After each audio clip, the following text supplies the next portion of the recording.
ওই ইউনুসকে আল্লাহ তাআলা এমন জায়গায় বসাইছে, গতকালকে থাইল্যান্ডের মিটিং এ আপনারা দেখেছেন, আজকের নিউজগুলোতে ভারতের প্রধানমন্ত্রী উনাকে দেখে দাঁড়ায় থাকে। আজকে দেখেন নাই? আমাদের যিনি ভারতকে সব কিছু উজাড় কইরা শেষ পর্যন্ত বলছে আমরা স্বামী স্ত্রী, বলে নাই?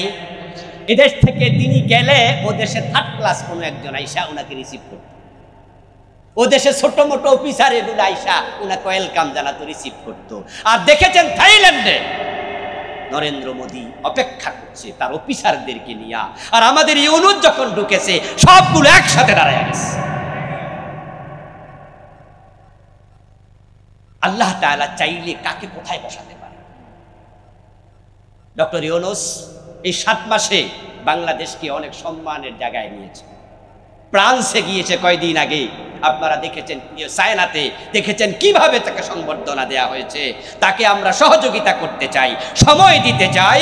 দেখবেন অল্প দিনের ব্যবধানে মালয়েশিয়ার মাহাতিরের মতো এই দেশের জন্য ভূমিকা বেশ। প্রিয় ভাইয়েরা, কিন্তু আমাদের তো আবার সহ্য হইতেছে না অনেকের, আমরা আবার তাড়াহুড়া শুরু করে দিছি। আমরা খুব তাড়াহুড়া প্রবণ, আমরা সব নিজেরা খাওয়ার চিন্তায় আছি। এই জন্য আমরা অনেকে তাকে সময় দিতে চাই না। আমরা একটু সময় দিতে চাই। তাকে আল্লাহ যেহেতু টেনে এনে বসাইছে, তাহলে বোঝা গেল আল্লাহ আমাদের ভালো কিছু করতে চায়, ঠিক না? কারণ এই 15 বছর মায়ের কিন্তু সবাই খাইছেন। এই 15-16 বছর মায়ের কারো কপাল থেকে যায় নাই। আলিয়া মায়ের খাইছে, কৌমি মায়ের খাইছে, তাবলিগ মায়ের খাইছে, দেওবন্দি মায়ের খাইছে, আমরা কারা খাই নাই? আর অন্যান্য রাজনৈতিক দলের তো মায়ের অভাবই নাই। সবাই যেহেতু মায়ের খেয়েছেন, একটু ধৈর্য ধরেন, আল্লাহ তাকে বসিয়েছে, আমাদের হয়তো কোনো কল্যাণ করবে আল্লাহ। তার জন্য আমরা দোয়া করি আল্লাহ তাকে হেদায়েত দাও, বলে না আমিন। এবং আজীব বিষয় আল্লাহ বলে, ওয়া তুইজ্জু মান তাশা ওয়া তুযিল্লু মান তাশা, ক্ষমতা আমি দেই, সম্মান আমি দেই, আবার ক্ষমতা আমি ছিনিয়ে নেই। জনগণ ক্ষমতার মালিক না, আমি আল্লাহ মালিক। তাই যিনি এত বছর ছিলেন তারে সরাইয়া দিলাম, আর তার জায়গায় বসাইলাম এমন একজন মিয়া, ডক্টর মোহাম্মদ ইউনুস, যে বেটা কোনোদিন বাংলাদেশের প্রধানমন্ত্রী, প্রেসিডেন্ট হবে, প্রধান উপদেষ্টা হবে, হয়তো স্বপ্নেও কোনোদিন কল্পনা করে নাই। বরং ডক্টর ইউনুস যদি কল্পনা করতো কোনো কিছু, তাহলে ভাবতো যে আল্লাহ জানে জেল কত বছর। আপনারা শিক্ষিত সচেতন মানুষ, আপনাদের এটা বোঝার কথা। তার বিরুদ্ধে যে মামলাগুলো ছিল, প্রতিটা মামলার যদি রায় হওয়া শুরু হতো, 10-12 বছর কইরা জেল দিলে 1-1.5 বছর জেল। ওনার বিরুদ্ধে মামলা কি ছোট ছিল না বড়? এবং উনাকে যখন মামলার হাজিরা দেওয়ার জন্য দেশে আনা হতো, তলব করা হতো, উনি আসতেন।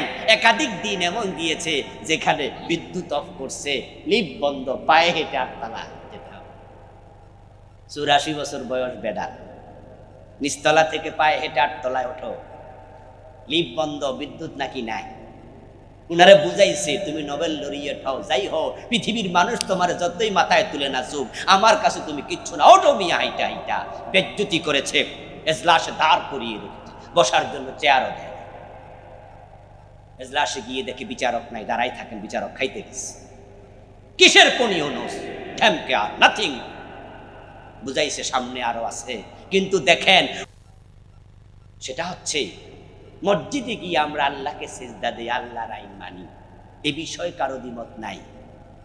আমরা জানি আইনের মালিক আল্লাহ, কিন্তু আমরাই যখন আবার রাজনীতির ময়দানে যাই, তখন কিন্তু 54 বছরে আল্লাহর আইন দিয়ে এই দেশ একদিনও চালাই। ফিরকে সেজদা দিলে শিরিক হয়, কারণ সেজদার মালিক কে? তো ব্রিটিশ আইন মানলে কেন শিরিক হবে না? আইনের মালিক তো একমাত্র কোরআনে আল্লাহ বলছে, ইনিল হুকমু ইল্লা লিল্লাহ, আল্লাহ ছাড়া কারো আইন চলবে না। আলা লাহুল খালকু ওয়াল আমর, সাবধান, সৃষ্টি যার, আইন চলবে শুধুই তার। 54 বছরে আল্লাহর আইন দিয়ে দেশ চালালেন না। প্রিয় ভাইরা, কিছুক্ষণ আগে কাদিয়ানির প্রসঙ্গে বলেছিলাম, তাদেরকে সবাই মিলে কাফের বললেন। কি অপরাধ তাদের? অপরাধ শুধু একটা, তারা নবী মুহাম্মদকে শেষ নবী মানে না। মুহাম্মদুর রাসূলুল্লাহ সাল্লাল্লাহু আলাইহি ওয়াসাল্লাম শেষ নবী, এই মেসেজটা আল্লাহর কোরআনে আছে কিনা? আছে। আছে কয়বার আছে?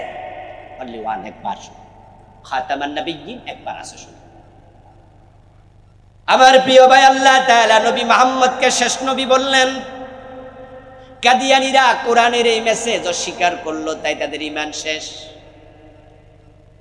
ইবলিস শয়তান কাফের, এ নিয়ে আমাদের কারো দ্বিমত নাই, কারণ সে আল্লাহর একটি অর্ডার লঙ্ঘন করেছিল। আল্লাহ বলেছে আদমরে সিজদা করো, ইবলিস করে নাই। ইবলিস কাফের, আল্লাহর একটা আইন মানে নাই, শেষ ঈমান। অঙ্কের মতো আর কি, কাফের হইতে বেশি কিছু লাগে না। অনেকে মনে করে কোরআন শরীফ যারা মানে না তারা কাফের। হ্যাঁ, কোরআন যারা মানে না তারা নিশ্চয়ই কাফের। কোরআন পুরাটা মানে না, কাফের। 30 পারা মানলো, বাকি 30 পারা মানে নাই, সে কি? অধিকা কাফের। কাফের অর্ধেক হয় না, পুরাই কাফের। কেউ যদি বলে 29 পারা মানি, 1 পারা মানি না, সে কি? অধিকা কাফের, সেও পুরা। যদি কেউ বলে 113 সূরা মানি, 1 সূরা মানি না, সে কি? যদি কেউ বলে 1 অক্ষর মানি না, সেও কাফের। হওয়ার জন্য পূর্ণ কোরআন অস্বীকার করা দরকার নাই, কোরআনের 1 অক্ষর অস্বীকার করলে ঈমান শেষ। কাদিয়ানী মানে না 4 অক্ষর, খা আলিফ তা মিম, খাতামান নবিয়্যিন, 4 অক্ষর মানে না, ঈমান শেষ। শয়তান আদমরে সিজদা দাও, না মানি না, ঈমান শেষ। আল্লাহ বলছে সূরা ধরে হাত কাটো, 54 বছর একদিনও মানেন নাই। আল্লাহ বলছে জেনা করলে 100 বেত লাগাও, 54 বছরের বাংলাদেশে একদিনও মানেন নাই। নবীজি বলছেন মদ পান করলে 80 বেত লাগাতে হবে, 54 বছরে কয়দিন মানছে? আলা লাহুল খালকু ওয়াল আম, আল্লাহ বলে সৃষ্টি যার, আইন চলবে শুধুই তার। 54 বছর ব্রিটিশ আইনে বাংলাদেশ চলছে, একদিনও মানেন না আল্লাহর আইন। তো শয়তান মানে না একটা, আমরা মানি না কয়টা? কয়টা মানেন? আত্মসমালোচনা। যদি আপনি মুমিন হতে চান, কুফর থেকে শিরক থেকে বেরিয়ে আসতে চান, কুফর এবং শিরক গুলোকে চিহ্নিত করুন। আমি কুফর নিয়ে আলাদা একটি বই লিখেছি, আমার লেখা মোট 7টা বই আছে আলহামদুলিল্লাহ।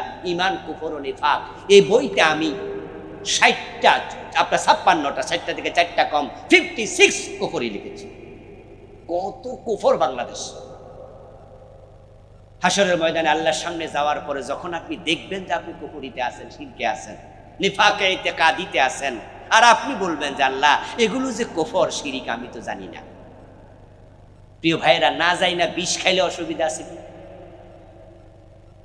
আমরা যখন বাসায় কীটনাশক ওষুধ এনে রাখি, ক্ষেতের মাঝে দেব, বাজার থেকে কিনে আনছি, তখন বাসার টেবিলের উপর রাইকা হাত ধুইতে গেছেন, আপনার ছোট্ট নাতি ও বেটা এটারে শরবত মনে করছে, অথবা মনে করছে এটা সিরাপ, অথবা মনে করছে এটা জুস, খাইয়া লাইছে, না বুঝা মরবে না?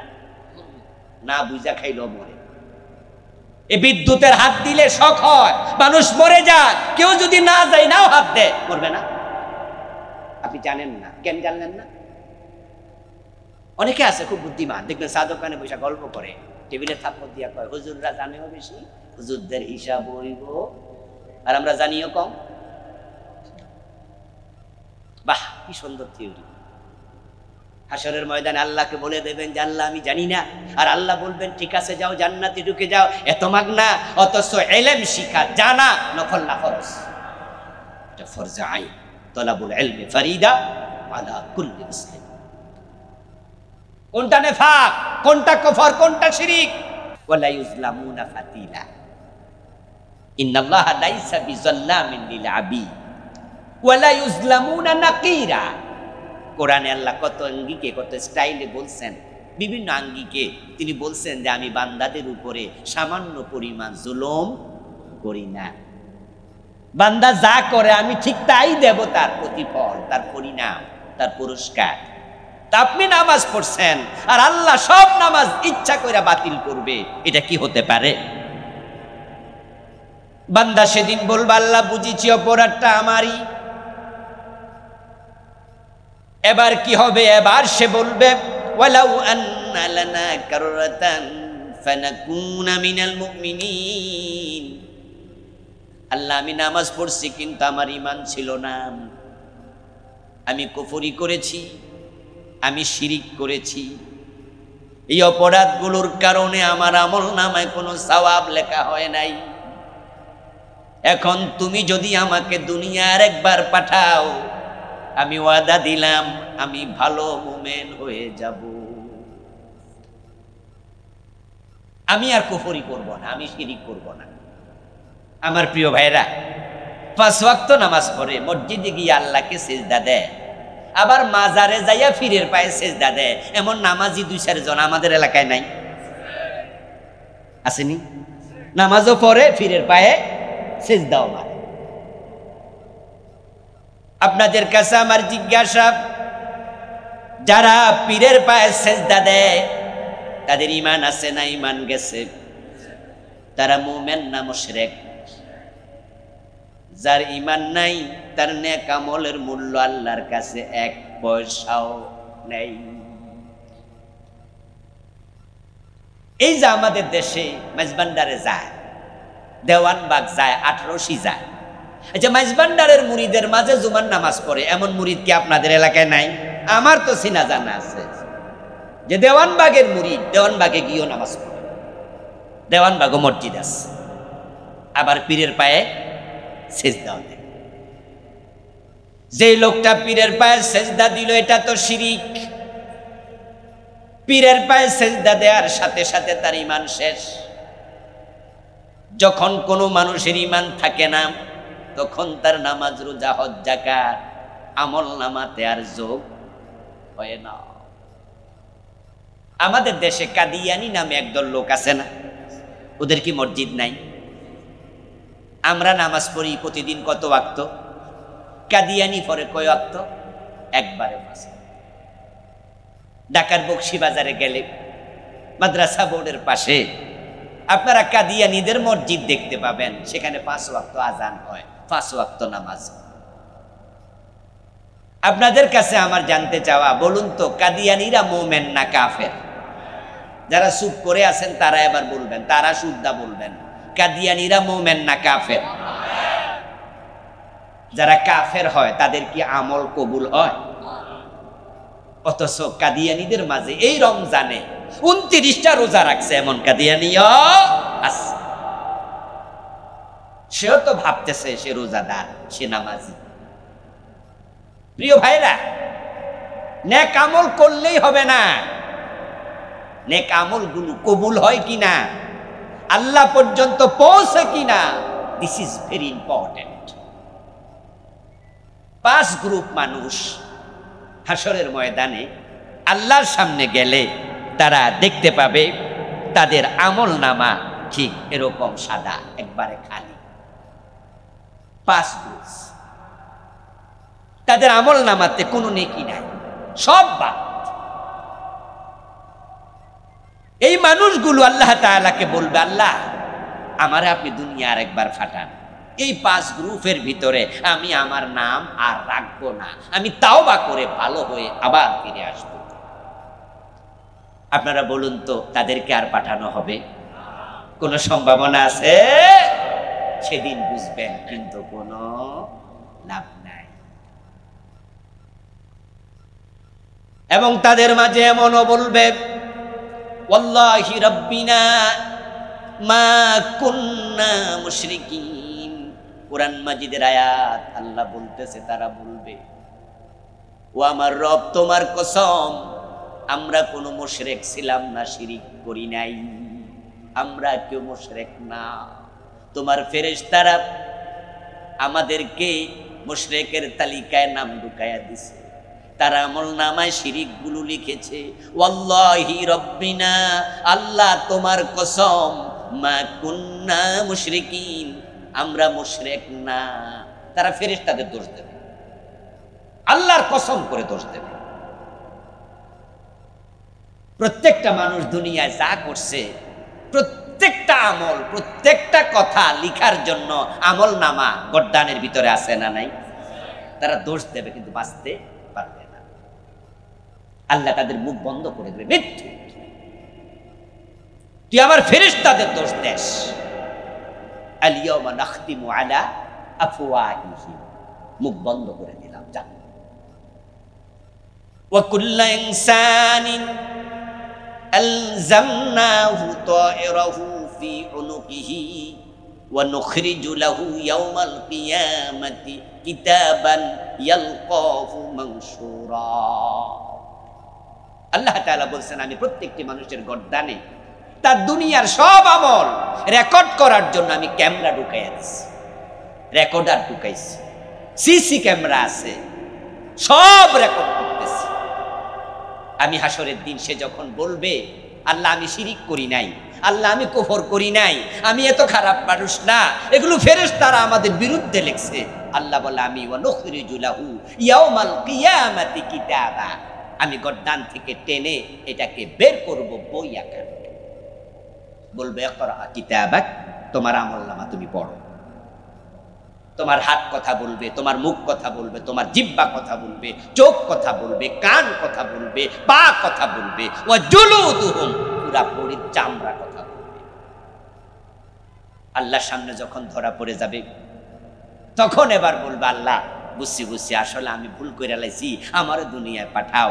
আল্লাহ বলবে খুজুহু ফাগুল্লুহু সুম্মাল জাহিমা সাল্লুহু, ও ফেরেশতারা এ জালেমটারে ধর,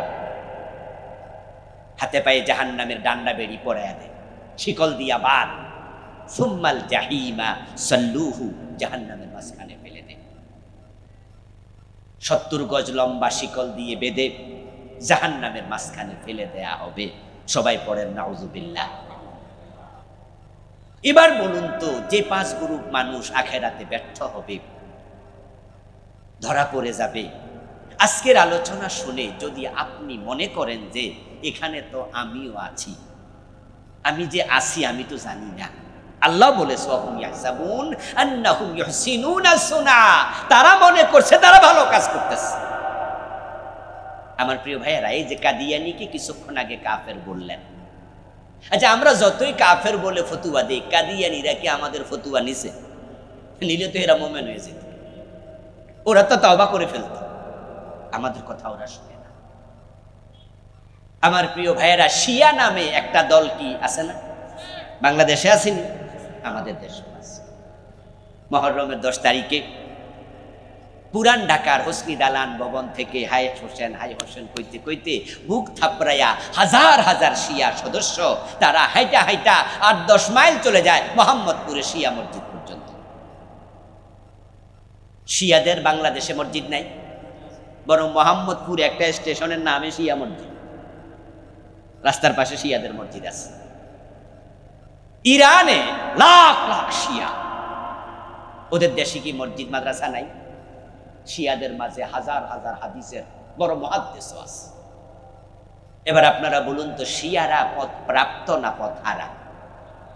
তারা ফেরকায়ে দাল্লা, পথ ভ্রষ্ট।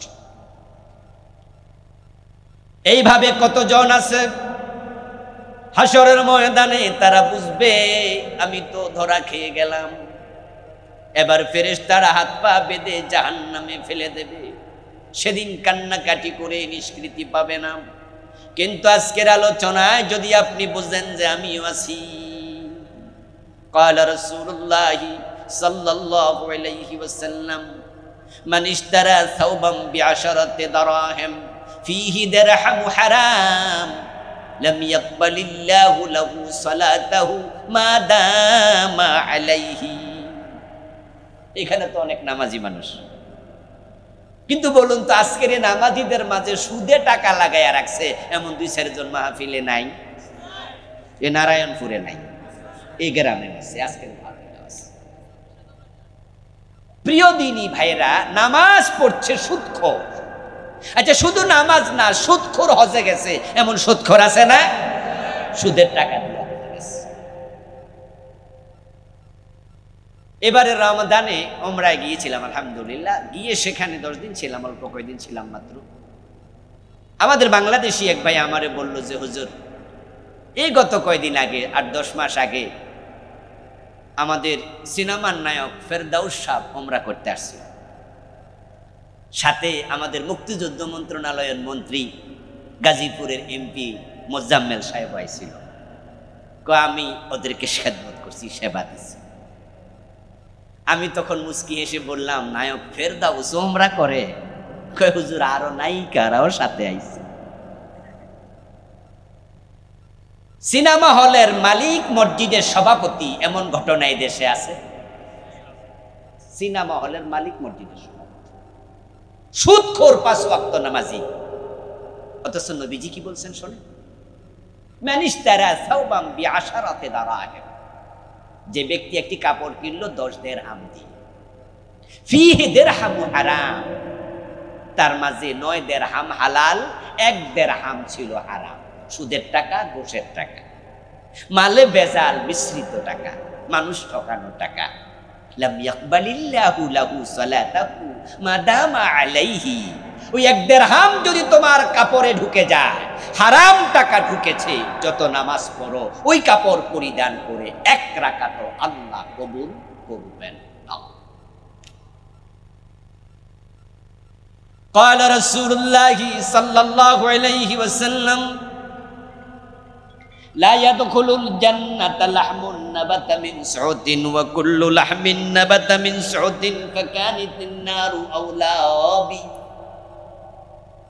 এই যে সুদখোর, ঘুষখোর, বাটপার, সিটার, পরের জমি দখলকারী, মালে বেজাল দেয়া ব্যক্তি, সে 5 ওয়াক্ত নামাজ পড়ে নামাজ জান্নাতের চাবি, এই হাদিসের আমল করছে, আর মনে মনে ভাবছে সেও জান্নাত পাবে নামাজের কারণে।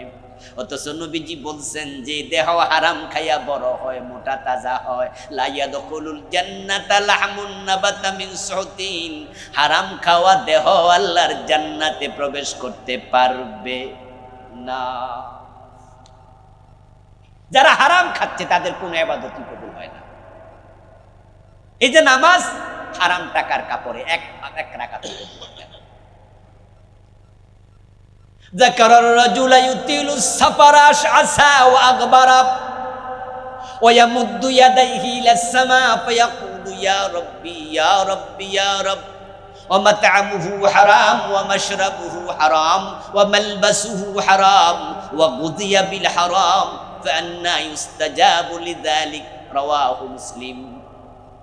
রাসূলুল্লাহ বলছেন, মক্কায় গেছো, কাবার সামনে দাঁড়াইছো, লম্বা সফর করেছো, চুলগুলো এলোমেলো দুলি দূষরিত দেহ, উস্কো খুস্কো চুল দুলি দূষরিত দেহ নিয়া কাতার থেকে, দুবাই থেকে, ইয়ামান থেকে, সিরিয়া থেকে এহরাম বেঁধে মক্কার সামনে যাইয়া কাবার ঘরের একবারে মুলতাজামে বুক লাগাইয়া মাথা পে দাঁড়াইয়া 2 হাত তুলা আকাশের দিকে বলো, ও আমার রব এটা দেও সেটা দেও, আর মনে মনে ভাবে এমন জায়গায় দাঁড়াইছি যেখানে কত নবীর পায়ের ধুলা লেগে আছে, এখানকার দোয়া আল্লাহ ফেরাবে না। রাসূলুল্লাহ উদাহরণ দেয়, যাকারার রাজুলা ইউতিলুস সাফার আশআসা আগবার, এক ব্যক্তি গেছে, রাসূল শিখাচ্ছে, বুঝাচ্ছে উম্মতকে, উদাহরণ শোনো। সে মনে মনে ভাবছে কাবার গিলাফের সাথে বুক লাগাইছি, কাবার দরজা হজরে আসওয়াদ পাথর, এর মাঝখানের জায়গাটার নাম মুলতাজাম, ওখানে বুক লাগাইয়া দোয়া করলে দোয়া কবুল হয়। যারা আপনারা উমরায় যান, হজে যান, একটু লক্ষ্য করে দেখবেন যে ওই জায়গায় কখনো ভিড় কমে না। এবং মাঝে মাঝে টেলিভিশনে কাবা শরীফের সিনারি দেখায়, দেখবেন যখন হাজী সাহেবরা মুত্তাওয়াফকারীরা নামাজে বসে যায়, তখন দেখবেন জায়গাটা খালি থাকে, 2-1 পুলিশকে দেখবেন বুক লাগাইয়া দাঁড়ায়া দাঁড়ায়া দোয়া করছে, তারাও চান্স কাজে লাগাচ্ছে, যেহেতু এখন হাজী সাহেবরা নামাজে খাড়াইয়া গেছে, আমি দোয়াটা কইরা লাই, মানুষ জানে এখানে দোয়া কবুল হয়। রাসূলুল্লাহ বলছে 2 হাত তুলে দোয়া করছে, আর মনে মনে ভাবছে এমন জায়গায় দাঁড়াইছি আল্লাহ দোয়া ফিরাবে না, অথচ মাতআমুহু হারামুন, তার পেটে আছে হারাম খাবার। সুদের টাকা দিয়া আঙ্গুর খাইছে, আপেল খাইছে, গোশের টাকা দিয়া চাল কিনছে, ডাল কিনছে, হারাম পেটে নিয়ে হজে গেছে, এমন হাজি নাই।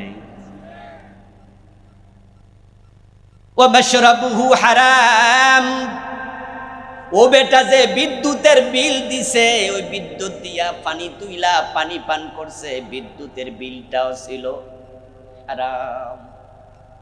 ওয়া মালবাসুহু হারাম, এবং তার যে হারামের কাপড়, গায়ের গেঞ্জি, গায়ের লুঙ্গি, জামা, এখানেও হারাম টাকা আছে। ফান্না ইউস্তাজাবু লিযালিক, এবার রাসূল বলছেন যে হারাম খায়, হারাম পরিধান করে, তার দোয়া কেমনে কবুল হবে?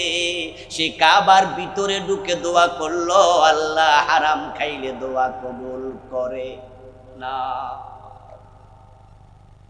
ঠিক এখানে আজকে যারা আমার সামনে আছেন, হারামের সাথে সম্পৃক্ত যে আছেন, হাসরের ময়দানে আল্লাহর সামনে গিয়ে দেখবেন নামাজ রোজা কিচ্ছু আমল নামায় নাই। প্রিয় ভাইরা, আমরা যারা তাসবির দানায় সুবহানাল্লাহ সুবহানাল্লাহ তাসবিহ জপি, তাসবির দানাগুলো দেখি যে এখানে কত সুন্দর করে 99টা দানা সাজানো, লম্বাটা সহ 100। এই দানাটা যিনি গড়ছেন, যিনি দানাটা ঢুকাইছে রশির ভিতরে, আমরা তো মেয়েদের গলার ফুতিমালা তৈরি করি, আমরা যখন দানা ঢুকাই ওই রশির গিট্টু আগে দেই নাকি আগে ঢুকানো শুরু করি? যারা বোঝেন তারা জবাব দেন। কারণটা কি? কারণ আপনি জানেন যদি গিট্টু না দিয়া ঢুকাই তাহলে পরে কিন্তু দেখবো যে একটাও নাই, একসাথে 99। আগে যখন বন্যা হতো, আপনাদের এখানেও তো চমৎকার একটা খাল আছে, এখানে খাল ছিল, আমি তো সুপুয়া মাদ্রাসায় পড়ছি, আমার স্যার সামনে বসে আছে, মাঝখানে পড়ছি বিদায় ডাইকে আনি নাই স্যারকে, আমাদের শাহানে স্যার, আল্লাহ স্যারের নেখায়াত দান করুন, বলে না আমি স্যারের কাছে ক্লাস 6 থেকে ক্লাস 10 পর্যন্ত পড়েছি। এখান দিয়ে আমরা বর্ষাকালে বন্যার সময় যাওয়ার সময় দেখতাম কিছু জাল এইভাবে ফেলে রাখতো, জেলেরা মাছ ধরার জন্য পিছন দিয়া চাপ দিলে এভাবে জালটা উঠতো। এটার নাম কি? বেয়াল জাল। সারা রাত মাছ ধরতো এবং যে ডুলার মাঝে বেয়াল জালওয়ালা ডুলাতে মাছ রাখতো, ওই ডুলাটা গলা পর্যন্ত ভিজাইয়া রাখতো, লম্বা ডুলা, কারণ এতে করে মাছগুলো জীবিত থাকবে, সকালবেলা একটু দাম বেশি পাওয়া। আচ্ছা বলুন তো, যদি এমন হয় যে ওই ডুলার তলাটা ভাঙ্গা, জেলে খেল করেনি, মাছ পেয়েছে ভালো, সারা রাত মাছ ধরেছে, ডুলার মাঝেই রেখেছে, সকালবেলায় ডুলাতে মাছ পাবে কয়টা? আমার প্রিয় ভাই, এর জন্য আগে মাছ নয়, আগে তুমি ডুলা যাচাই করো, কারণ ডুলা যদি ভাঙ্গা হয় মাছ কম পাইলেও লাভ নাই, বেশি পাইয়াও লাভ নাই, মাছ থাকবে না। এই জন্য মানুষ বলে জাল সেরা হলে চলে, ডুলা ভাঙ্গা হলে চলে না। জাল সেরা হইলো 2-4টা মাছ হয়তো পাইয়া যাইবা, কিন্তু ডুলা ভাঙ্গা হইলে একটাও থাকবে না। আমল সবাই সমান করবে না, কেউ কম করবে, কেউ বেশি করবে। এই রমাদানে সবাই রোজা রাখেনি, 2-4টা ভাঙছে, এমন লোক 2-4 জন হয়তো এখানেও আছে, সবাই তাহাজ্জুদ পড়েনি, কেউ কেউ তাহাজ্জুদ পড়েছে, কেউ আমরা পড়ি নাই, সবাই 20 রাকাত তারাবি পড়েনি, সবাই রমাদানও কোরআন খতম করেনি। ইবাদত সমান হবে না, যার যতটুকু হয়েছে ওইটুকু যদি নিয়ে আল্লাহর কাছে যাওয়া যায়, হতে পারে কম আমল ও নাজাতের উসিলা হবে, কিন্তু যদি ডুলা ভাঙ্গা থাকে আমল বেশি করেও লাভ নাই। 5টি অপরাধের সাথে জড়িত থাকলে আমল নামা হবে খালি। আমি শুরু করতে যাচ্ছি সে 5টির বর্ণনা, শুনতে রাজি আছেন তো? শুনবেন। কেন শুনবেন? অন্যকে খোঁটা দেওয়ার জন্য না। ও আর শুইনা যখনই আমি বলবো সুদখোরের বিরুদ্ধে, তখনই কেউ কেউ আছে এমনি চাওয়া শুরু করে, কই যে সুদখোর চাচা আইসি নি চাই, কারণ নারায়ণপুর গ্রামে কেডা সুদ খায় এলাকার লোকেরা তো চিনে, এই জন্য হেরে খুঁজে যে এও আসটা আজকে হেল লাগে, যদি নাও আসে সকালবেলা চা দোকানে বইয়া ওর নাম ধরে সমালোচনা করবে যে কালকা বাসার শেখ জোয়াজ করে গেছে, এই মিয়া তোমার জন্য করছি। অন্যকে খোঁটা দেওয়ার জন্য আর শুনবেন না, নিজেকে খুঁজুন, নিজেকে খুঁজুন। আমার প্রিয় ভাইরা, 5 জন ব্যক্তি হতাশ হবে সেদিন, তাদের মন বড় খারাপ হবে, আল্লাহর সামনে গিয়ে তারা ব্যর্থ হবে। যদি আপনি দেখেন আপনার নাম সেখানে আছে, এবার বলুন তো তওবা করার সুযোগ এখন আছে না নাই? গোরামি করবেন না, গোরামি করবেন না। আমার ওয়াজ কোরআন হাদিসের সাথে মিলায়া মিলায়া আমি করব। আর আপনিও বুঝবেন যে হাদিস থেকে কইছে, কিন্তু আপনি মনে মনে কইবেন যে হাদিস থেকে কইল এই হুজুর মনে হয় ঠিক কয় না, আমার হুজুর ঠিক, আমারটা ঠিক। কারণ আপনার হুজুরের সাথে আমার ওয়াজটা মিলে নাই, আপনার দর্শনের সাথে আমারটা মিলে নাই। এই দেশের কাদিয়ানীদেরকে আমরা কত বুঝালাম। কাদিয়ানী যে এলাকায় থাকে, বিশেষ করে উত্তরবঙ্গের কিছু অঞ্চল আছে, আমাদের নরসিংদীর পাশে পলাশ একটা থানা আছে, ওখানে কাদিয়ানী আরএফএল গ্রুপ, ওদের মিল ইন্ডাস্ট্রি ভরা। সেখানে কাদিয়ানী কর্মকর্তা কর্মচারীরা আছে।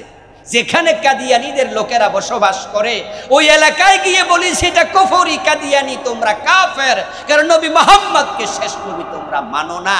যদি মোমেন হতে চাও নবী মুহাম্মদকে শেষ নবী মানো। আচ্ছা, তারা যদি আমাদের সাথে একমত হয়ে বলতো যে ঠিক আছে নবী মুহাম্মদ শেষ নবী, তাহলে কি মোমেন হওয়ার সুযোগ ছিল না? কিন্তু ওয়াজ শোনার পরেও তারা হেদায়াত নেয় না। তারা ব্যাখ্যা করে, বিভিন্ন রকমের ব্যাখ্যা করে তারা বুঝায় যে না, গোলাম মোহাম্মদ কাদিয়ান সেও একজন নবী। নাউযুবিল্লাহ। আমার প্রিয় ভাইয়েরা, যে মানুষগুলো পীরের পায়ে সেজদা দেয়, আমরা তাদেরকে কত করে বললাম এটা শিরক। আচ্ছা, আমাদের ওয়াজ শুনে কি তারা পীরের পায়ে সেজদা দেয়া বন্ধ করছে? তখন তারা তাদের পীর সাহেবের জিজ্ঞাসা করে, হুজুর পীরের পায়ে সেজদা দিলে নাকি শিরক হয়? আবুল কালাম আজাদ সাহেব বইলা গেল। তখন হুজুর কই, ওর ওয়াজে গেছো কেন? ও বেটা তো শরীয়তের মৌলবী, বেটা কি মারেফত বোঝে? যদি পীরের পায়ে সেজদা দিলে, অন্যকে সেজদা দিলে শিরক হতো, তাহলে ফেরেশতারা যে আল্লাহরে সারা সেজদা আদম রেও দিল, ফেরেশতারা কি শিরক করে নাই? আরে আল্লাহ একমাত্র সেজদা পাবে, আল্লাহ ছাড়া কাউকে সেজদা দেয়া যাবে না, দিলে শিরক হয়। এটাই যদি ঠিক হতো তো মুশরিক হতো ফেরেশতারা। ফেরেশতারা আদম আলাইহিস সালামকে সেজদা দিছে, এমন আয়াত কি আল্লাহর কোরআনে নাই? এবার কোরআন খুলে দেখাই দিছে, দেখো, ফাসাজাদাল মালাইকাতু কুল্লুহুম আজমাউন। ফেরেশতা সবাই মিলে আদমকে সেজদা দিছে। তো আদমরে সেজদা দিলে যদি শিরিক না হয়, সুতরাং ফিরকে সেজদা দিল শিরিক হবে না। এটার নাম সেজদায়ে তাজিমি। এটা হলো সম্মানের সেজদা। তারা সেজদাকে দুভাগে ভাগ করলো, আস-সাজদাতু লিল ইবাদাত ওয়াস-সাজদাতু লিত-তাযীম। একটা হলো ইবাদতের সেজদা, আর একটা হলো সম্মানের সেজদা। যদি ইবাদতের সেজদা আল্লাহ ছাড়া কাউকে দেয় তাহলে শিরিক হয়, সম্মানের সেজদা দিলে শিরিক হয় না। তাই আদমকে ফেরেশতারা যে সম্মানের সেজদা দিছে, তোমরাও আমার মুরিদ, আমি তোমাদের পীর, আমাকে সম্মানের সেজদা দাও, এটা শরীয়তে জায়েজ নাই, মারেফতে জায়েজ আছে। এখন পীর সাহেবের ব্যাখ্যা শুইনা মুরিদ মুস্কি হাসি দিয়া কয়, হুজুর এখনে না বুঝছি, আবুল কালাম আজাদ তো আজই বোঝে না।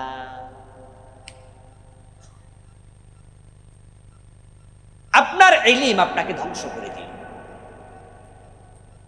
আপনি কোরআন এবং হাদিস থেকে ইলম নেননি, আপনি শুধু ভণ্ডপীঠ থেকে নিয়েছেন।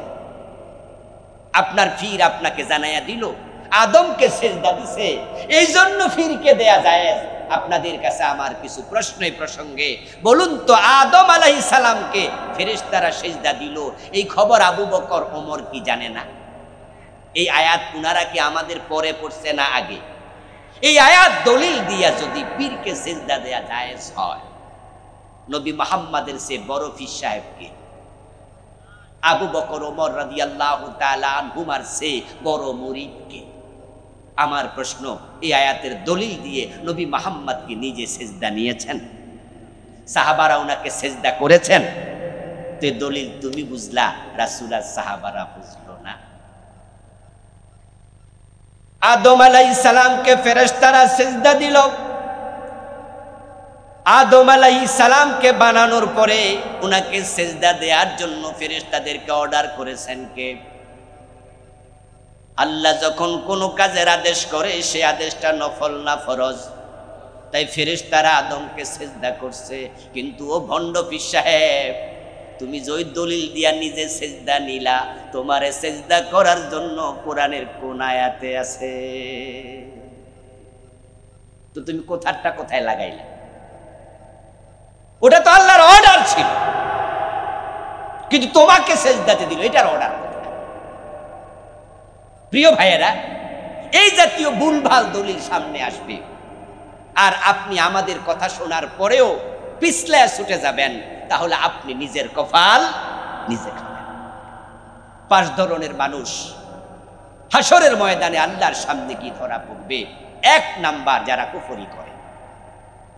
2, যারা শিরিক করে। 3, যারা নেফাকে ইতিকাদি লালন করে। 4, যারা বেদাতের সাথে জড়িত হয়ে যায়। 5, যে মানুষগুলো হারাম খায়। আমার সামনে যারা বসে আছেন তাদের মাঝেই কেউ শিরিক করছে। বাংলাদেশের মতো এত শিরিক পৃথিবীর অনেক দেশে কম। আরব বিশ্বে তো শিরিক নাই বললেই চলে। উপমহাদেশ ভারতে, পাকিস্তানে, বাংলাদেশে, ইরাক এবং ইরান অঞ্চলে শিরক সবচেয়ে বেশি। প্রিয় ভাইয়েরা, আমি শিরিক নিয়ে বই লিখেছি আরো কয়েক বছর আগে। আমার এই বইতে আমি বাংলাদেশে চলমান 29টা শিরিক লিখছি। আপনি পড়ে হয়তো অবাক হবেন যে বলে কি, হ্যাঁ, আমার দেশের সংবিধানের ভিতরে লিখিত শিরিক আছে, যেটা এই দেশের নেতারা মাইকে প্রচার করছে সবসময়। এই শিরিক আপনাদের ভিতরে রাষ্ট্রীয়ভাবে প্রমোট করে ঢুকাইছে। আমার দেশের পাঠ্যপুস্তকে শিরিক আছে, প্রাইমারির বাচ্চাদেরকে শিরিক শিখাচ্ছে।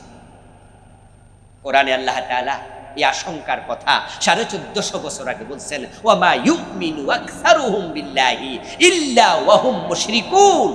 এই মানুষগুলোর অধিকাংশ আল্লাহকে বিশ্বাস করার পরেও মুশরিক হবে। সংবিধানের শিরিক,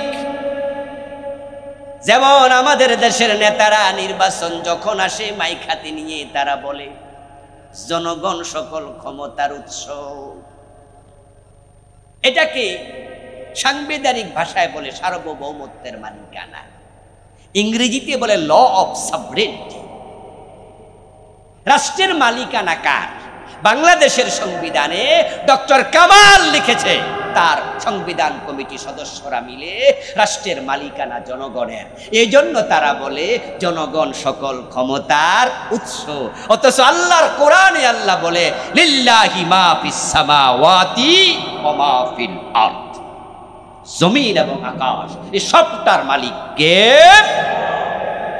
কুলিল্লাহুম্মা মালিকাল মুলক তাবারাকাল্লাযী বিয়াদিহিল মুলক ওয়া লাহু মা ফিস সামাওয়াতি ওয়াল আরদ। কোরআন মাজিদে ডজন ডজন জায়গা আল্লাহ বলছে মালিকানা আমার। আপনাদের কাছে আমার জিজ্ঞাসা, আল্লাহর কথার বাহিরে যদি কেউ কথা বলে ঈমান থাকবে না, চলে যাবে। জনগণ ক্ষমতার উৎস নয়, বরং কুলিল্লাহুম্মা মালিকাল মুলকি তুতিল মুলকা মান তাশা ওয়া তানজিউল মুলকা মিম্মান তাশা। ও নবী, আপনি বলুন, ও রাজা দিরাজ আল্লাহ, ক্ষমতার মালিক তুমি, তুমি যাকে চাও ক্ষমতা দাও, তুমি যাকে চাও ক্ষমতা ছিনিয়ে নাও। আল্লাহ চাইলে কাঙ্গাল রে ক্ষমতা দেয়, আবার ক্ষমতাওয়ালা প্রেসিডেন্ট প্রধানমন্ত্রীকে দেশ ছাড়া কইরা দেয়। আসলে ক্ষমতার মালিক কে? জনগণ ক্ষমতার মালিক। বিশ্বাস করলে ঈমান শেষ। এই লোকটা নামাজি হোক, হাজি হোক, গাজী হোক, ঈমান শেষ। আপনারা যখন হজ ওমরা করতে যান তখন তালবিয়া পড়েন না? তালবিয়ার শেষ শব্দ কি? শুরু তো করলেন লাব্বাইক আল্লাহুম্মা লাব্বাইক, লাব্বাইক লা শারীকা লাকা লাব্বাইক, ইন্নাল হামদা ওয়ান নি'মাতা লাকা ওয়াল মুলক লা শারীকা লাক। এই যে লাকা ওয়াল মুলক, বাংলা অর্থ হলো রাজত্ব শুধু তোমার। আগের শব্দগুলো দেখেন, ইন্নাল হামদা ওয়ান নি'মাতা লাকা, সেখানে লাকা শব্দটা আসছে পরে, কিন্তু আপনার রাজত্বের কথা যখন হয় তখন লাকা আসছে আগে। লাকা ওয়াল মুলক বলা হয়নি ওয়াল মুলকু লাকা। শব্দের স্টাইল চেঞ্জ হয়েছে, ঢং পরিবর্তন হয়েছে। এটাকে বালাগাতের পরিভাষায় বলে আত-তাকদীমু মা হাক্কুহু তাখিরু ইউফিদুল হাসরা। যেই শব্দ পিছে হবে ওটাকে যদি আগে নেয়, যেই শব্দ আগে হবে ওটাকে যদি পিছনে নেয়, তখন এটা হসরের ফায়দা দেয়। বাংলা অর্থ হলো লাকা ওয়াল মুলক, রাজত্বের মালিক শুধু তুমি। রাজত্বের মালিক কে? ক্ষমতার মালিক কে? আচ্ছা, আল্লাহ এইভাবে মাঝে মাঝে ধাক্কা দিয়ে আমাদেরকে শেখায়, তারপরও আমরা শিখি না। আমরা বলি জনগণ ক্ষমতার উৎস। জনগণ ক্ষমতার উৎস যদি হইতো তাহলে 5 তারিখে কি প্রধানমন্ত্রী ফলাইতো? উনাদের যে ক্ষমতা ছিল সেই ক্ষমতার ধাক্কা তো আমাদের গায়েও লাগছে। আমিও তো আপনাদের এলাকায় আসতে পারি নাই, ঠিক না? 16 বছর 15 বছর কত মানুষ বাড়ি ছাড়া, ঘর ছাড়া, এলাকা ছাড়া। উনারা ক্ষমতা পাইয়া ভাবছিল ক্ষমতা আসলে উনাদের, কিন্তু 5 তারিখে আল্লাহ দেখাইয়া দিছে ক্ষমতা তোমাদের না, ক্ষমতার মালিক আমি আল্লাহ। তাই এমন ভাবে পালিয়েছে, রান্না করা খাবার খেয়ে পালানোর সবাই আল্লাহদের নাই। ক্ষমতার মালিক যে আল্লাহ, এটা আল্লাহ তাআলা মাঝে মাঝে দেখান। যে ফেরাউন শুধু মূসা আলাইহিস সালাম একা না, পুরা বনি ইসরাইলের লোকদেরকে লাঞ্ছিত করেছে, অপমানিত করেছে, চাকর বাকর বানায়া রাখছে, ছেলে হলে জবাই করার অর্ডার করেছে। একচ্ছত্র ক্ষমতা তার হাতে। এক পর্যায়ে সে দাবি করেছে আনা রাব্বুকুমুল আ'লা, আমি তোমাদের বড় খোদা। নাউজুবিল্লাহ পড়ে। আল্লাহ তাআলা তারে কোথায় চুবাইছে? পানির মাঝে, বাহরে আহমার, পানির মাঝে। আপনারা বলুন তো, ফেরাউন যখন পানিতে ডুবে মরে, বাংলাদেশের লোকেরা বলে নীল নদে। এটা ঠিক না। আমাদের দেশের বিভিন্ন বইতে লেখা নীল নদ ছোট্ট একটা নদী, এটা খালের চেয়ে একটু বড়। আমিও মিশরে গিয়েছি, ফেরাউনের লাশও দেখে এসেছি। নীল নদের সামনে বসে ছবি তুলছি, আমার মোবাইলের মাঝে আছে। এই পাশে বসে ও পাশের ছবি তুলছি। আমার কাছে মনে হয়েছে শোয়েব আক্তারের মতো যারা ফাস্ট বোলার, কেউ যদি বল জোরে মারে তাহলে এই পাশ থেকে ও পাশে চলেও যেতে পারে। এত ছোট একটা নদী নীল নদ, ওখানে যে কেউ ডুইবা মরবো, হে মরবো না, হে সাঁতরায় উঠেছে। আল্লাহ তাআলা কোরআন মাজিদে বারবার বলছে ওয়াইজ ফারাকনা বিকুমুল বাহার। বাহার শব্দের অর্থ কি নদী না সাগর? আলেম ওলামারা বলেন বাহার কি নদী না সাগর? ওয়াদরিব বিআসাকাল বাহার, আমি বলেছি ও মূসা হাতের লাঠি দিয়া সাগরে আঘাত করো। ফেরাউনের লাশ যে জায়গায় পাওয়া গেছে এটাকে হামামাতু ফেরাউন বলা। ওটা কায়রো থেকে 250 থেকে 300 কিলোমিটার দূরে, তিহি প্রান্তরের একবারে পাদদেশে, তুরে সাইনা যাওয়ার পথে। আমি ঠিক ওই জায়গাতেও নেমেছিলাম, সাগরের মাঝে পায়চারি করেছি কিছুক্ষণ, আবার তাড়াতাড়ি উঠেও গেছি। গজবের জায়গা আবার কোন গজব পড়ে। তার লাশ পাওয়া গেছে সাগরে, ভাসমান ছিল 3100 বছর সাগরের পানির উপরে। আল্লাহ পৌঁছতে দেয় নাই, বলতে দেয় নাই, এটাকে হাঙ্গর তিমিকে খাইতে দেয় নাই। কোরআনে আল্লাহ তাআলা বলছে আমি তোমার দেহকে রেখে দেব। আল ইয়াউমা নুনাজ্জিকা বিবাদানিক লিতাকুনা লিমান খালফাকা আয়া। ও ফেরাউন, পানিতে ডুবালাম, চুবালাম, মারলাম, কিন্তু পৌঁছতে বলতে দেব না, রেখে দেব। পরবর্তী প্রজন্ম তোকে দেখে শিখবে। জালেমকে আল্লাহ সার দেয়, সেরে দেয়। আপনাদের কাছে আমি একটু জিজ্ঞাসা করবো, জবাব জানলে একটু উত্তর দেবেন। ফেরাউন যখন পানিতে ডুবে মরেছে তখন কি ঘুমে ছিল না সজাগ ছিল? একা ছিল না সৈন্যবাহিনী সহ ছিল? পদত্যাগ করেছিল না ক্ষমতায় ছিল? আল্লাহ দেখেন কত পাওয়ারফুল, মালিকানা যে তার, ক্ষমতায় রেখে সজাগ সচেতন অবস্থায়, সৈন্য বেষ্টিত অবস্থায় পানিতে ডুবাইছে। সবগুলো একসাথে শেষ। আল্লাহ বুঝায় আমি ধরলে সৈন্য বাঁচাইতে পারে না।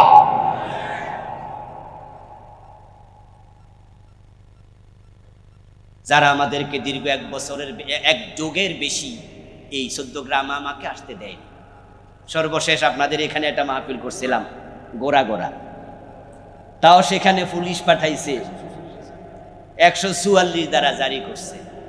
আমাদের ভাইয়েরা বোনেরা হাতে লাঠি মাটি লইয়া কোনো রকমের প্রোগ্রামটা করছে। এরপর থেকে কেউ প্রোগ্রাম চাইলে 14 গ্রামে আমি আর দেইনি। আমি বলেছি না, এত রিক্সে গিয়ে মাহফিল করার কোনো প্রয়োজন নাই। মাহফিল করা কি ফরজ না নফল? এই যে আজকে আমরা এখানে যারা আসছি, না আসলে কোনো গুনাহ হইত? এটা কি নফল না ফরজ? এটা নফল। সুতরাং নফল কাজের জন্য গিয়ে গুলি খাবেন, মাইর খাবেন দরকার নাই। যারা আমাদেরকে এক যুগের বেশি আসতে দেয়নি, আল্লামা সাইদির মতো লোকটাকে 13টা বছর জেলখানা রেখে শেষ পর্যন্ত বিষ প্রয়োগে হত্যা করেছে, যারা নিজদেরকে ফেরাউনের মতো ক্ষমতাশালী মনে করেছে, দেখেন তাদেরও কিন্তু সৈন্য ছিল, পুলিশ ছিল, র্যাব ছিল, বিজিবি ছিল, একবারে চকিদার থেকে রাষ্ট্রের সেনাবাহিনী প্রধান পর্যন্ত নিজের লোক বসাইছে। আল্লাহ যখন ধরছে পালাইতে হয়েছে, থাকতে পারে নাই।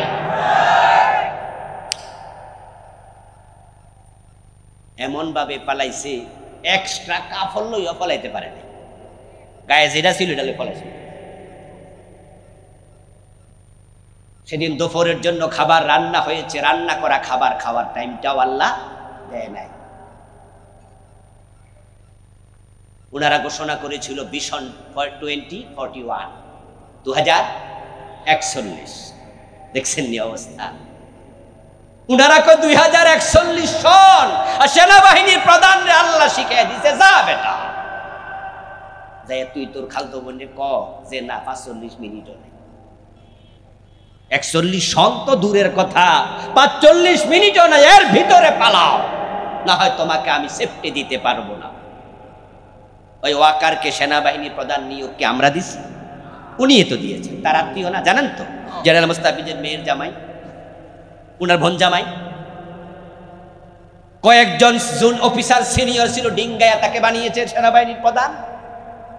কথা তো ছিল সে গিয়ে বলবে, যাত্রাবাড়ি থানার ওসির মতো গুলি করা শুরু করবে। যাত্রাবাড়ি থানার ওসি গুলি করে নাই?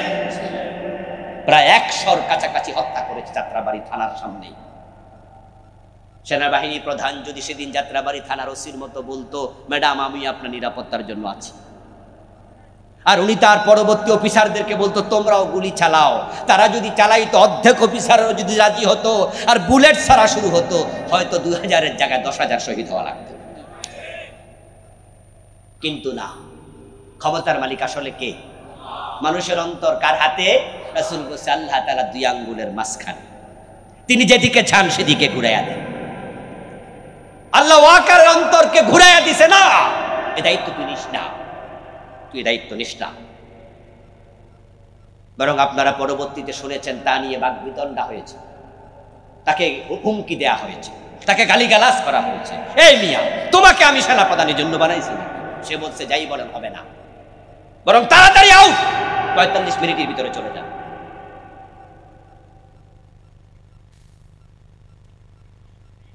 প্রিয় ভাইরা, বলছিলাম যে জনগণ ক্ষমতার উৎস, এই চিন্তা থেকে বেরিয়ে আসতে হবে। এটা কুফর, এটা শিরক, এটা আল্লাহর কোরআনের একবারে উল্টা। আমার প্রিয় ভাইয়েরা, যখন হিন্দুদের দুর্গা পূজা আসে, তখন মুসলমানের সন্তানরা অনেকে শিরকে লিপ্ত হয়, কুফরিতে লিপ্ত হয়। আমাদের সিলেবাসের মাঝে পাঠ্যপুস্তকে প্রাইমারি ক্লাসে ঢুকাইয়া দিছে একটা কুফরি স্লোগান, যে কুফরি স্লোগান হাজার হাজার বাচ্চার ঈমান ধ্বংস করেছে। ওই স্লোগানটা হলো ধর্ম যার যার, উৎসব সবার। আজ থেকে 20 বছর আগে বাংলাদেশে স্লোগানটা ছিলই না, আমরা জানতামই না। কিন্তু এই দেশটাকে হিন্দুদের হাতে তুলে দেওয়ার জন্য গত 15 বছরে জালেমগুলো এত প্ল্যান পরিকল্পনা করছে, করতে করতে করতে করতে তারা আমাদের মাদ্রাসার বইতে পর্যন্ত মন্দির ঢুকে আছে। 2024-এর বই খোঁজেন, মাদ্রাসার সিলেবাসের বইয়ের ভিতরে মন্দির। মাদ্রাসার ক্লাস 7-8-এর বই দেখবেন 2024-এর বইয়ের কভারের মাঝে দোতারার ছবি, সেতারার ছবি, হারমোনিয়ামের ছবি। মাদ্রাসার বইয়ের কভারে হাফ প্যানওয়ালা মাইয়ার ছবি। এই লোকগুলো বলো চতুর্থ। এই দেশে তারা 500-র উপরে মডেল মসজিদ বানাইছে। আমাদের 14 গ্রামে মডেল মসজিদ আসেনি? প্রতি থানাতেই মনে হয় 1-2টা দিছে। মডেল মসজিদ বানাইয়া তারা আপনাদের ভোট চাইছে, দৃষ্টি আকর্ষণ করতে চাইছে। তারা বুঝাইছে পরবর্তী নির্বাচনে বলবে যে আমরা দেখো 590টা এতটা মডেল মসজিদ বানাইছি, আমরা ইসলামের পক্ষে। আর আপনারা আমরা কথা বলতে পারবো না। ও ঠিক কথা তো, তারা তো মসজিদ বানাইছে, কোনো সরকার তো আর বানায় নাই, এইটা বলে তারা আমাদের ভোট নিতে আমাদের কাবু করতে চায়। আবার মাদ্রাসার বইয়ের ভিতরে মন্দির ঢুকাইয়া ইন্ডিয়ার দাদা বাদুদেরকে বুঝাতে চায়, দেখো আমরা মাদ্রাসায় মন্দির ঢুকাইয়া দিচ্ছি, তোমরা আমাদের সাপোর্ট করো। আচ্ছা, মাদ্রাসায় কি কোনো হিন্দু পড়ে? এখানে মন্দিরের ছবি আসবে কেন? মাদ্রাসা কি হারমোনিয়াম বাজানো শিখায়, দোতরা শিখায়, এখানে ঢুকবে কেন? পরিকল্পনা ছিল অনেক গভীরে। ধর্ম যার যার উৎসব সবার। হিন্দুদের দুর্গা পূজা আসলে এই স্লোগানটা টেলিভিশনে, রেডিওতে, পত্রিকা সব জায়গায় ছড়াইয়া দিছে। ভালো করে শুনুন, আল্লাহর কোরআনের স্লোগানের 180 ডিগ্রি উল্টা এই স্লোগান। কোরআনের স্লোগান হচ্ছে লাকুম দীনুকুম ওয়ালিয়া দীন। বাংলা অর্থ হলো তোমাদের ধর্ম তোমাদের, আমাদের ধর্ম আমাদের। দুইটা কি এক না আলাদা? তাহলে স্লোগান হবে ধর্ম যার, উৎসব তার। আচ্ছা, আমরা যখন কোরবানির ঈদে গরু জবাই করি, আপনাদের নারায়ণপুরও তো হিন্দু আছে, আছে না? এই নারায়ণপুর এমরা, এই গ্রামে কিন্তু আমি লজিং ছিলাম। এই জন্য এই গ্রামের এই মাথা থেকে ওই মাথা পর্যন্ত কি আছে আমি সব জানি। ক্লাস 6-এর বছর আমি 1 বছরের মধ্যে এখানে ছিলাম আপনাদের এলাকায়। আচ্ছা বলুন তো, আপনাদের নারায়ণপুর গ্রামে আপনারা যখন গরু জবাই করেন, তখন কি কোনো হিন্দু কেমনে জবাই করেন দেখতে আইছে? কোনো দিন আসে? আচ্ছা, দাওয়াত দিলে আসবে? যদি আপনাদের কারো বন্ধু বান্ধব হিন্দু থাকে, তাকে দাওয়াত দেন পাশের বাড়ি, যে আমরা কেমনে গরু জবাই করি একটু দেখতে আইসো। আসবে তো না। ওরে যদি গলায় গামছা লাগাইয়া টানেন, তাও রাম রাম কয়ে চিৎকার মেরে পড়বে, আসবে না। তো ধর্ম যার যার, উৎসব সবার। তোমাদের দুর্গা পূজায় যদি আমরা যাইতে পারি, তাহলে আমাদের কোরবানির ঈদে তোমরা গরু জবে দেখতে কেন আসবে না? তখন হিন্দু ভদ্রলোক জবাব দেবে, তাদের ধর্মে গরু জবে নিষিদ্ধ, তাই ধর্মের প্রতি শ্রদ্ধা রেখে তারা গরু জবে করে না, দেখতেও আসে না। একজন হিন্দু তার ধর্মকে মূল্য দিল। এবার আপনাদের কাছে আমার প্রশ্ন, বলুন তো ভাইরা, আমাদের ধর্মে মূর্তি পূজা জায়েজ না নিষিদ্ধ? অল্প না বেশি? এটা ছোট হারাম না বড় হারাম? ইন্না শিরকা লাযুলমুন আযীম, শিরকের চেয়ে বড় কোনো গুনাহ নেই। তাদের ধর্মে গরু জবে নিষিদ্ধ, তাই তারা এটা দেখতে আসে না। তো আমাদের ধর্মে তো মূর্তি পূজা আরো বড় নিষিদ্ধ। আমাদের নেতারা কয় ধর্ম যার যার উৎসব। মাওলানা মহিউদ্দিন খান রাহেমাহুল্লাহ মাসিক মদিনার সম্পাদক ছিলেন। উনার নাম আপনারা অনেকেই শুনে থাকবেন, আল্লাহ জান্নাত নসিব করুক, বলেন আমিন। পুরান ঢাকায় উনার বাসা ছিল। একবার আমি উনার বাসায় একটি কাজে গেলাম। উনার বাসায় যাওয়ার পথে সিবা গলি দিয়ে ঢুকলাম, দেখি সেখানে ব্যানার টানানো, শারদীয় দুর্গা পূজার শুভেচ্ছা, নিচে লেখা আলহাজ আব্দুল জলিল। আলহাজ আব্দুল জলিল সাহেব কিছু শুভেচ্ছা দেয়, দুর্গা পূজার শুভেচ্ছা। আচ্ছা, পূজা করা হারাম না হালাল? ছোট হারাম না বড় হারাম? তো কিসের শুভেচ্ছা দিচ্ছে? ভালো করে বোঝেন, একজন লোক মদ খায় না, আরেকজন মদ খায়। যে মদ খায় তাকে জিজ্ঞেস করা হলো, ভাই মদ খান কেন? সে মাথাটা নিচু করে বলল, ভাই হ্যাঁ আসলে খারাপ লোকের সাথে মিশতে মিশতে সঙ্গ দোষে নষ্ট হয়েছি, আপনি দোয়া করেন আমি যেন মদ আর না খাই। শরীয়তের মাসআলা হলো লোকটা কাফের না, মদ খাওয়ার পরেও অনুভূতি আছে, এটা অপরাধ, তাই সে ফাসেক। কিন্তু আরেকজন মদ খায় না, উনার সামনে আপনি বললেন যে এই এলাকার যুবকেরা মদ খাইয়া খাইয়া নষ্ট হয়ে যাচ্ছে, সে বললো মিয়া থাকে রাখান তো, ওই ফোলাফান খায় কিছু, যৌবনে কিছু খায়। যে লোক জীবনে মদ খায় নাই কিন্তু যৌবনে কিছু খায়, এই কথা বললো সাথে সাথে কাফের। কারণ যে মদ খায় সে কিন্তু মদের সাপোর্টার না, সে অনুতপ্ত। আর যে খায় না সে সাপোর্ট করেছে, তাই সে কাফের হয়ে যাবে। আপনি মূর্তি পূজা করেন না, কিন্তু উৎসবকে উৎসব বলেছেন, শারদীয় দুর্গা পূজায় শুভেচ্ছা দিয়েছেন, সাপোর্ট করার কারণে আল্লাহর কসম আপনার ঈমান।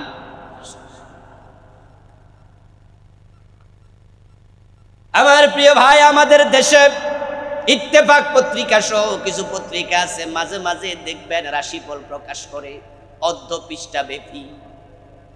মুসলমানের সন্তান রাশিফল বিশ্বাস করে, রাশিফল দেখে পত্রিকা উল্টায় কয়, দেখতো দেখতো দেখতো আমার কিন্তু তুলা রাশি। কি লিখছে? তো লেখা আছে তুলা রাশিওয়ালাদের আগামী সপ্তাহ ভালো যাবে, ব্যবসায় বরকত হবে, এই হবে সেই হবে। মুস্কি হাসি দিয়ে বলে মাশাআল্লাহ, তাহলে সামনের সপ্তাহ বিয়া করলে ভালো বউ পাওয়া যাবে, সামনের সপ্তাহ ভালো যাবে। ঈমান সাথে সাথেই আপনি বুঝলেন না ঈমান যে চলে গেল, আপনি শিরিক চিনেন না। আমি 29টা লিখেছি, কয়টা বলবো? 5টা অংশ তো আলোচনা করতে হবে, সময়ও তো অনেক দূর গড়িয়ে যাচ্ছে। প্রিয় ভাইয়েরা, কেন ঈমান চলে গেল? কারণ আগামী 1 মিনিট পরে কি হবে একমাত্র জানে কে। শিরিক হলো তাহা আল্লাহর যাহা নিজস্ব সম্পদ, আল্লাহর যাহা নিজস্ব অর্জন, আল্লাহর যাহা নিজস্ব বলয়, এখানে অন্যকে শামিল করার সুযোগ নাই, করলেই এটার নাম।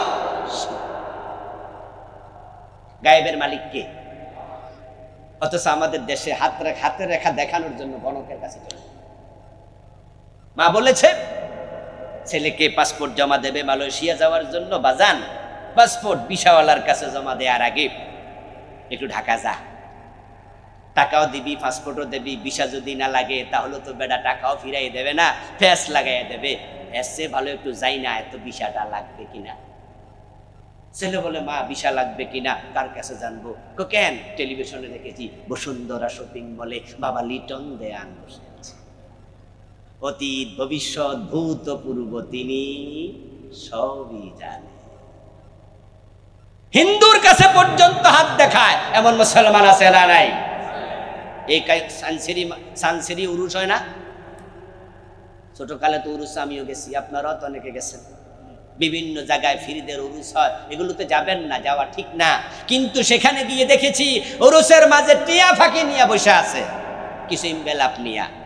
ওই টিয়া ফাঁকি ছেড়ে দিলে ইমবেলাপে কামড় দিয়া বের করে, তারপরে এবার সেখানে সিটি লেখা আছে 5 লাইন 4 লাইন 6 লাইন, ওখানে পড়া শোনায়। আর উনি মনে মনে কয় এই যে আমার তাকদীর, আস্তাগফিরুল্লাহ, তোমার তাকদীর তো লৌহে মাহফুজে ওই টিয়া ফাঁকির ইমবেলাপে।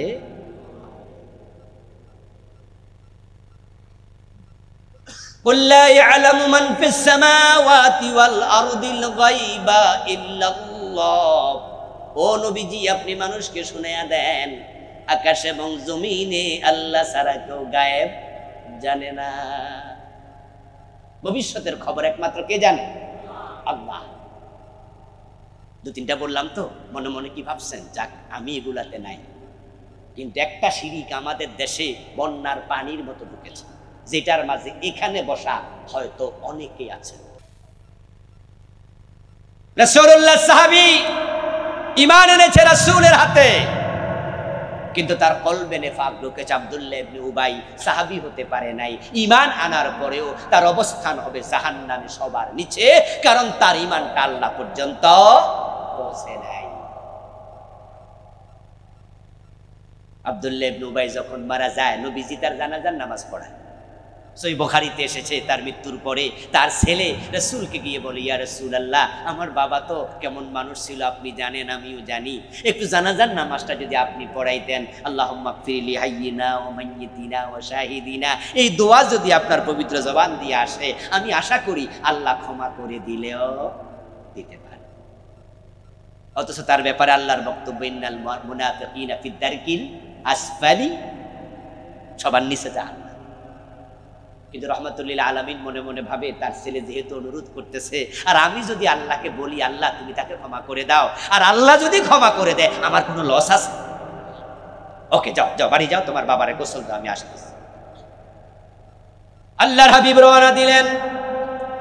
হযরত ওমর রাদিয়াল্লাহু তাআলা আনহু রাসূলুল্লাহকে দেখছেন, রাসূল যাচ্ছেন হেঁটে কোথাও, ইয়া রাসূলুল্লাহ কোথায় যান? নবীজির শ্বশুর হযরত ওমর হাফসা রাদিয়াল্লাহু তাআলা আনহার বাবা রাসূলকে জিজ্ঞাসা করে, জামাইরে জিজ্ঞাসা করে, জামাই বাবু কোথায় যান? রাহমাতুল লিল আলামিন বলে, ওমর তুমি কি শোনো নাই আব্দুল্লাহ ইবনে উবাই মারা গেছে, আমি তার জানাজার নামাজের ইমামতি করতে যাই। হযরত ওমর বলি, ইয়া রাসূলুল্লাহ, তার মতো জালেমের জানাজা আপনি পড়াবেন? ও আপনাকে মানসিকভাবে যত কষ্ট দিছে অত কষ্ট কাফেররাও দেয় নাই, হুজুর আপনি তার জানাজার নামাজ পড়ায়েন না। নবীজি জবাব দেন, ওমর কথা ঠিক, তবে আমি তার সব কষ্ট আমি ক্ষমা করে দিয়েছি। সুবহানাল্লাহ। এই জন্য তো রাহমাতুল লিল আলামিন, আমি সব মাফ করে দিচ্ছি, আমি তার জানাজার নামাজ পড়াইতে যাব। রাসূল রাহমাতুল লিল আলামিন মুনাফিকরে মাফ করে, কাফেররে মাফ করে। বিদায় হজের দিন যিনি যখন মক্কা বিজয় করলেন, মক্কা বিজয়ের দিন সব কাফেররে মাফ করে দিয়েছে। এগুলো রাসূলের চরিত্র, মাফ করে দাও। আর আমরা তো মাফ করি না, আরো ক্ষমতা পাইয়া বিনা দোষে ফাঁসি দিয়ে দিই। ছেলের লাশ সামনে রেখে যেদিন বুলবুল সাইদি মারা গেলেন, আল্লামা সাইদি রহমতুল্লাহ আলাই, সন্তানের লাশ সামনে রেখে তিনি সেদিন বলেছিলেন, ওই জানাজায় হুজুরের সামনে আমি একবার হাজির ছিলাম, 3-4 হাত দূরে ছিলাম। উনি বলেছেন, আল্লাহর কসম, আল্লাহর ইজ্জতের কসম, 71-এর কোনো কাদার ছিটা ফোটা সাইদির গায়ে লাগে নাই, লাগে নাই, লাগে নাই, 3 বার। বিনা দোষে লোকটাকে 13টা বছর, আর জুলুম। আবার তারাও জান্নাত খোঁজে, তারাও আমরা হজে যায়। তাহাজ্জুদ কম পড়ে না, এক রাতে 70-80 রাকাত। কি কইছে না, এক রাতে 70-80 রাকাত নাকি পড়ে। শামীম ওসমান সাহেব বলছিল, এবং উনি বলছে, আমি ফজরের টাইমে ঘুম থেকে উঠে শুধু কি খুঁজি, যাই নামাজ খুঁজি। ওরে বাবা, কত বড় বেগম রোকেয়া রাবেয়া বসু। প্রিয় ভাই, রাসূলুল্লাহর সাথে উম্মতের দাবি দিয়ে জান্নাতে যাওয়া যাবে না। রাসূলের চরিত্র নিজের জীবন অর্জন। ক্ষমা করুন, ক্ষমা, ওয়াফু আম্মান সালামা। আব্দুল্লাহ ইবনে উবাইর জানাজার নামাজ প্রিয় নবী পড়বেন, রওনা দিলেন। ওমর ফারুক রাদিয়াল্লাহু তাআলা আনহু বলেন, আমি রাসূলুল্লাহর পিছন দিয়ে জামা টেনে ধরলাম, ইয়া রাসূলুল্লাহ আপনি যাইয়েন না। নবীজি বলে, ওমর জামা ছাড়ো, জামা ছাড়ো। ওমর বলেন, হাদিসের শেষ দিক হযরত ওমর রাদিয়াল্লাহু তাআলার কথা, যে সেদিন রাসূলের জামা কোন সাহসে টেনে ধরেছিলাম, মনে হলো আমার এখনো বুক কাঁপে। রাসূলকে জামা ছাড়ো ওমর। এবার হযরত ওমর বলছি, ইয়া রাসূলুল্লাহ আপনি চলে যাবেন, আপনাকে থামানোর সামর্থ্য আমার নাই, তবে আমি একটা কথা আপনারে বলে রাখি, আজকে আপনার দোয়া কবুল হবে না। আপনি তো আব্দুল্লাহ ইবনে উবাইর জন্য ক্ষমা চাইবেন, আল্লাহুম্মা গফির লি হাইয়িনা ওয়া মাইয়িতিনা কইবেন, তো লাভ হইতো না। হযরত ওমরের এই কথা শুনে রাসূল বলে, ওমর কি কইলা এইসব, ওহি আসা আমার কাছে, ফতুয়া তুমি দাও, ঘটনা কি? তুমি কেমনে জানো দোয়া কবুল হবে না? ফারুক আজম ওমর রাদিয়াল্লাহু তাআলা বলেন, ইয়া রাসূলুল্লাহ আপনি তো কোরআনের আয়াত শুনেছেন, ইস্তাগফির লাহুম আও লা তাস্তাগফির লাহুম ইন তাস্তাগফির লাহুম 70 মাররাতান ফালান ইয়াগফিরাল্লাহু লাহুম। এই তো সূরা তাওবার আয়াত। আল্লাহ তাআলা বলছে, তাদের জন্য 70 বার ক্ষমা চাইলো আল্লাহ ক্ষমা করবে না। তা আল্লাহই কইছে, আপনিও তো আয়াত শুনাইছেন। নবীজি বলে, ওমর তুমি বুঝো নাই, আমার আল্লাহ আমাকে ক্ষমা চাইতে নিষেধ করে নাই, বলছে 70 বার ক্ষমা চাইলে ক্ষমা করবে না। সাজিদুহু, আমি আব্দুল্লাহ ইবনে উবাইয়ের জন্য 70 বারের বেশি ক্ষমা চাইব। আল্লাহ মানা করে নাই, মানা যেহেতু করে নাই, আমি 70 বারের বেশি ক্ষমা চাইব। নবীজি চলে গেলেন, জানাজার নামাজ ইমামতি করলেন। জানাজার নামাজ শেষ হলো, কবরে রাখা হবে। তার ছেলে ভালো মুসলিম ছিলেন, এসে বলি, ইয়া রাসূলুল্লাহ আমার লাস্ট অনুরোধ, সেটা হচ্ছে আমার বাবার আমল তো ভালো না, কবরে রাখলেই তো আযাব শুরু হয়ে যেতে পারে, আপনার গায়ের যদি একটা জামা দিতেন, আপনার গায়ের জামাটা পেঁচাইয়া আমি কবরে রাখতাম, হতে পারে আপনার জামার ওসিলায় আল্লাহ কবর আযাব মাফ করবেন। মদিনার প্রেসিডেন্ট রাহমাতুল লিল আলামিন উনি নিজের গায়ের জামা দিয়ে দিলেন, যাও যাও। আব্দুল্লাহ ইবনে উবাইর লাশটার মাথা রাসূলুল্লাহ সাল্লাল্লাহু আলাইহি ওয়াসাল্লাম পবিত্র রানের উপর রাখলেন। মুখ থেকে পবিত্র থুতু বের করে আব্দুল্লাহ ইবনে উবাইর কপালে গালের মাঝে মেখে দিলেন। নবীজি চেষ্টা করলেন উনার পবিত্র থুতুর উসিলে আল্লাহ তাকে ক্ষমা করে কিনা। লাশ কবরে রাখা হলো, জমিন সমান করে দেয়া হলো। জিবরিল আমিনকে আল্লাহ তাআলা পাঠালেন, আয়াত নাজিল হলো, ওয়ালা তুসাল্লি আলা আহাদিন মিনহুম মাতা আবাদা ওয়ালা তাকুম আলা কবরিহি ইন্নাহুম কাফারু বিল্লাহি। ও নবী মুহাম্মদ, এই জাতীয় লোকের জানাজার নামাজ পড়বেন না, কবরের পাশেও আর দাঁড়াবেন না। তাদের জন্য ক্ষমা চাইয়া কোনো লাভ নাই, কারণ তাদের ঈমানটাই নাই। কাফারু বিল্লাহ, ও তো আল্লাহর সাথে কুফরি করছে। মুনাফিক তো কাফের। এখন কে মুনাফিক কে মুমিন বুঝবেন কেমনে?